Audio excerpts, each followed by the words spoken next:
Yo, this is Mike Dean with Craig Lee at Daily Rap Facts. Good man, what's up? Nothing much, man. Just getting through this Monday. Yeah, I feel you. Yeah. How you doing though? I'm good. Shit, just mixing, doing some mixes and shit. Okay. That's crazy because like shoot, you've been doing that for so long, like mixing, producing, like you've done it all like since what, like 1992?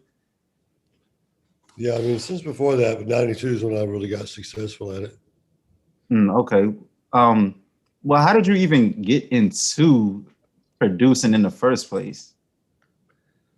I mean, I was a keyboard player, so I used to play keyboards on people's songs, before I was a producer, Hmm. and just gradually, like started engineering because sometimes the engineers weren't keeping up or weren't in the room all the time. So I'd start engineering just to make stuff keep going.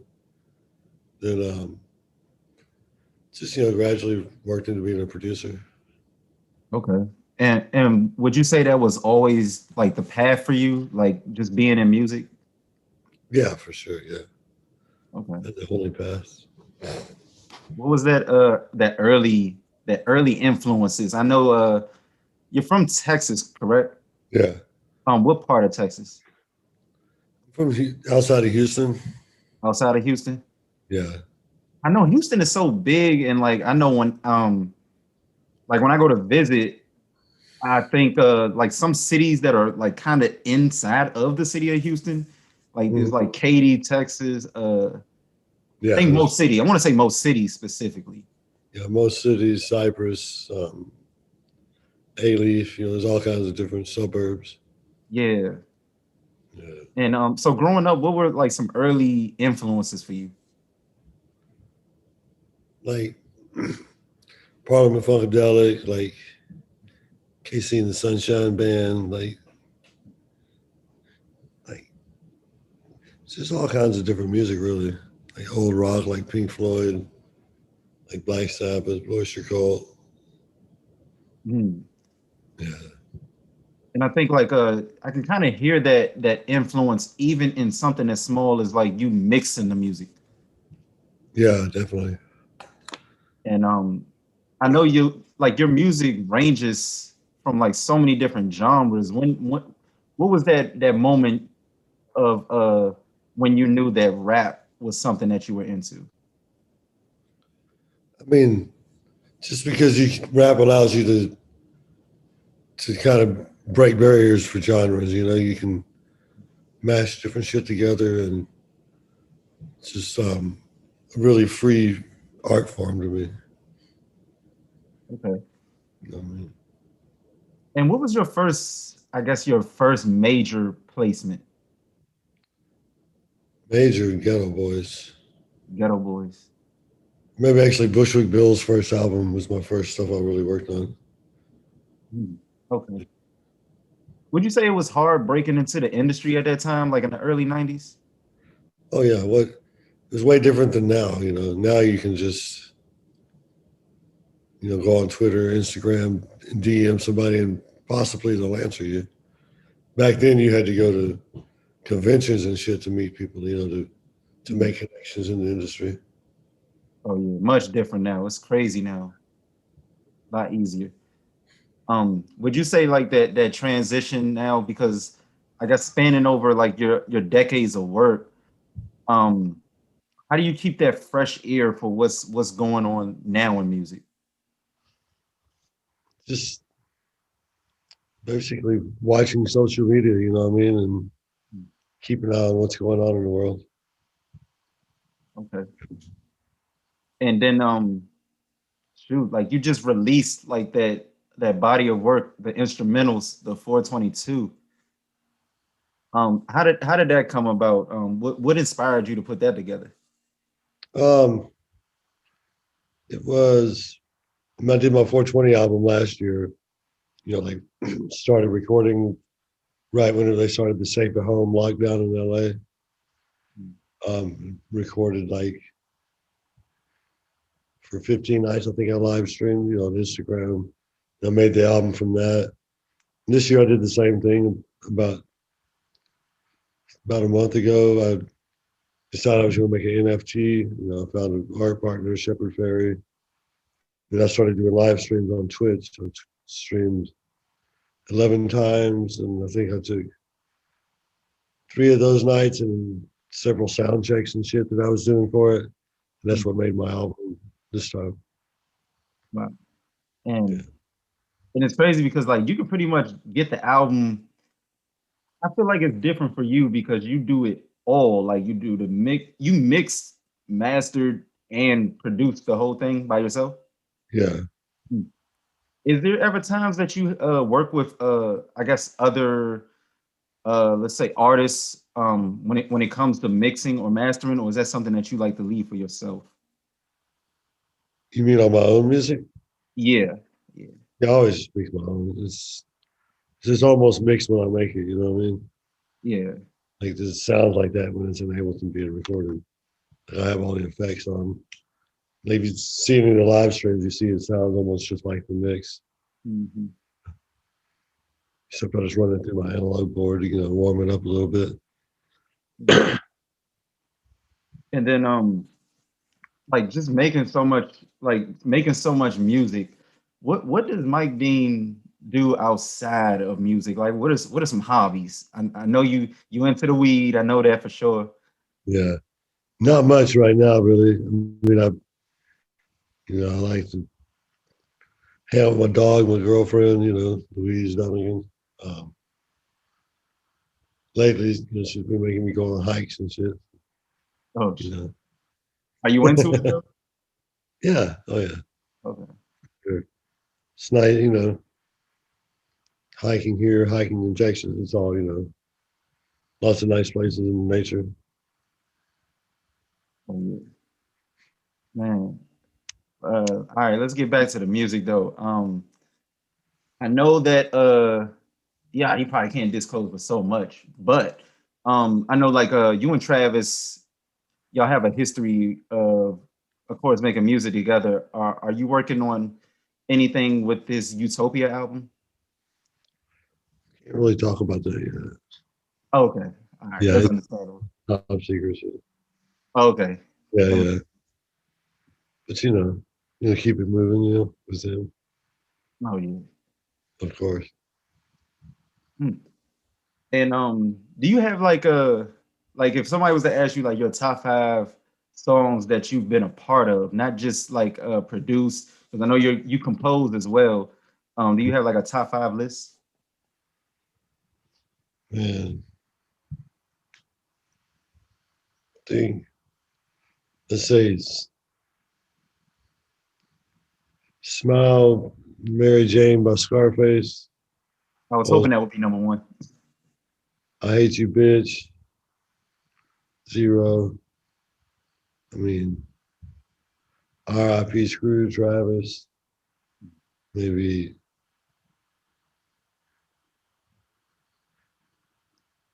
there's so many songs, but Yeah, Oh, The Stretch My Hands, part one.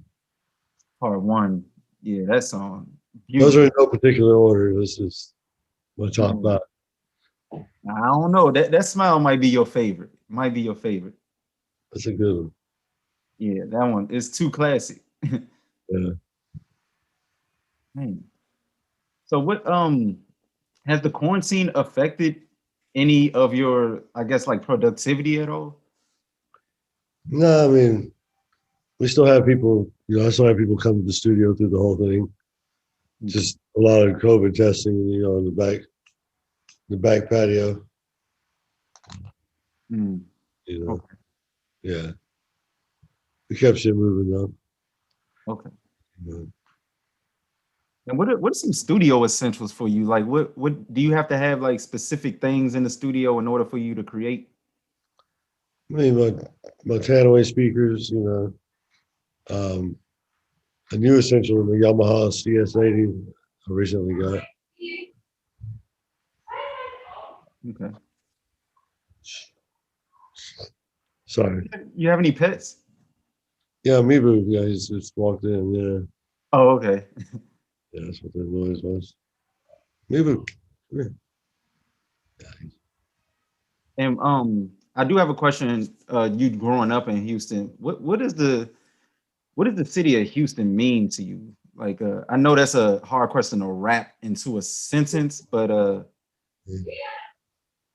Means life, you know what I mean? It's like where I came from. It's what inspired me, what made my early music, you know, what it is. All my music, really, you know, yeah. being from the South and being from Houston. And how did you even connect with Travis? Was that did you meet Travis through Kanye or? No, I met Travis on Twitter. Mm, He used to DM me his music. You know, me and Anthony Schulhofer used to hit us both up.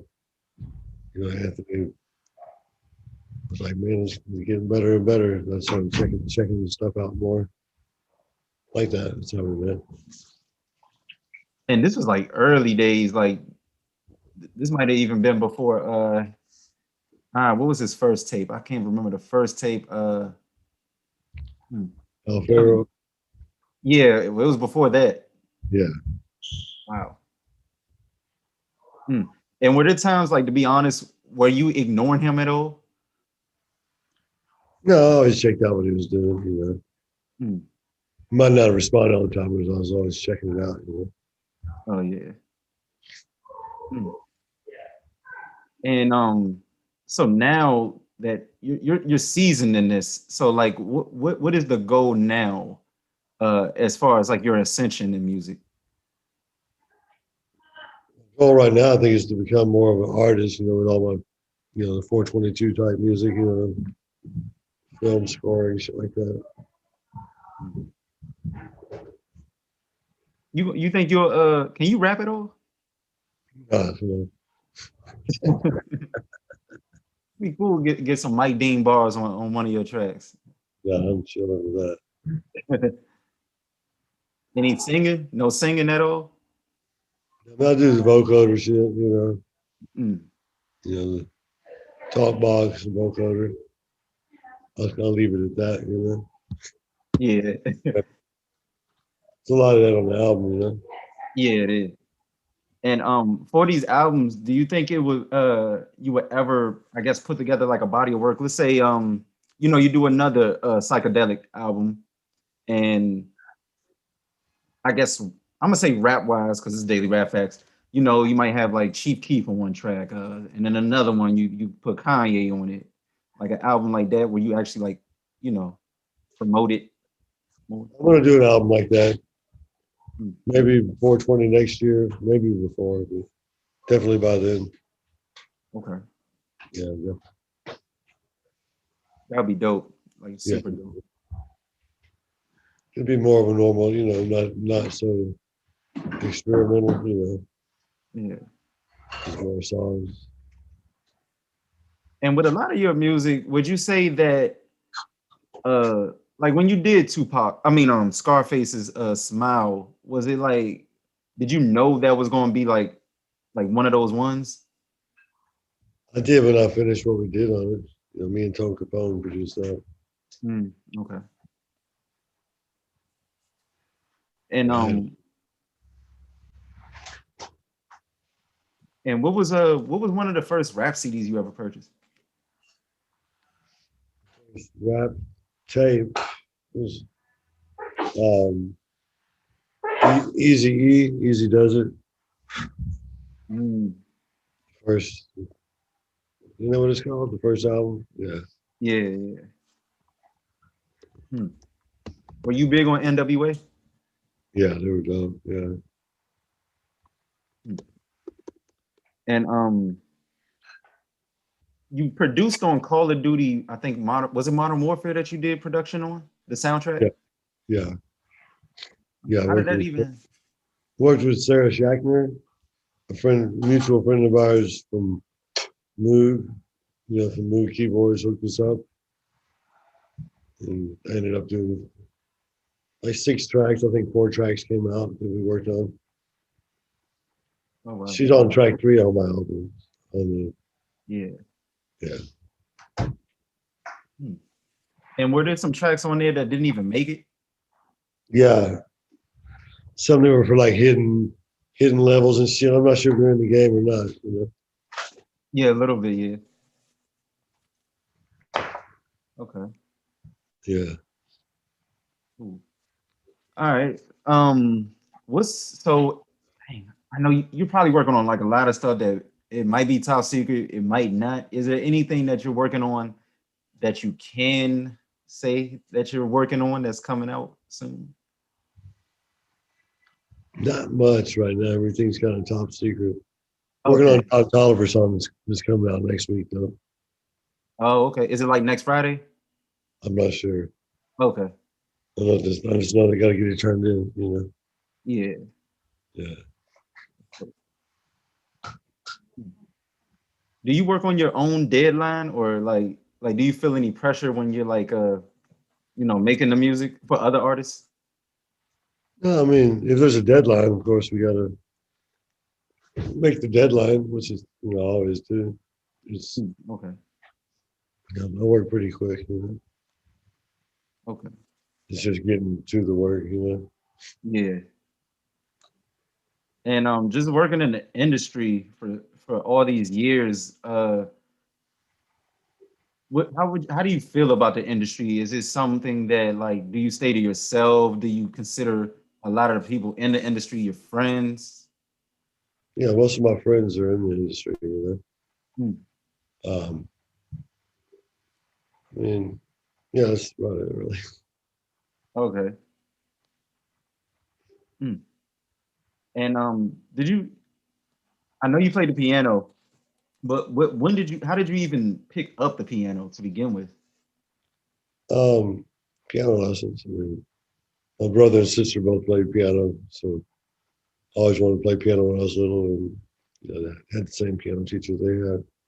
Oh wow. Okay. So it's like everybody in the well, not everybody, but most people in your family musically inclined. Just not my mom and dad, just my brother and sister were. Oh, okay. Yeah. And do y'all have like y'all ever had like family jam sessions? Nah. Nah, my sister don't play much anymore. Yeah, Hmm. They left it up to you to carry that torch. Okay. yeah, exactly. Definitely, of course, been listening to your material since I was born in the early 90s, and I'm gonna continue to do so. Dope, man. Yeah. Thanks a lot, man. I appreciate it. Hey, I appreciate you, and I'll talk to you later.